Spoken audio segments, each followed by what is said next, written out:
কি নৃশংসভাবে আমাদের ওই অভয়াকে খুন করেছে ওই পিশাচগুলো, কিন্তু সেটাও রাজনৈতিক ষড়যন্ত্র, সেটা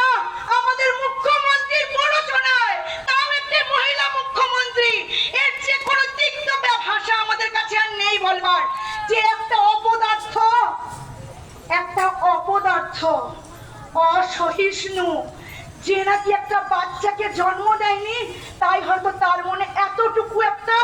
মাতৃবিয়োগ বলে কি ভাষা সেটা উনি জানে না।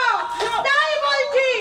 আমরা জানি আমরা 9 মাস গর্ভে ধারণ করেছি,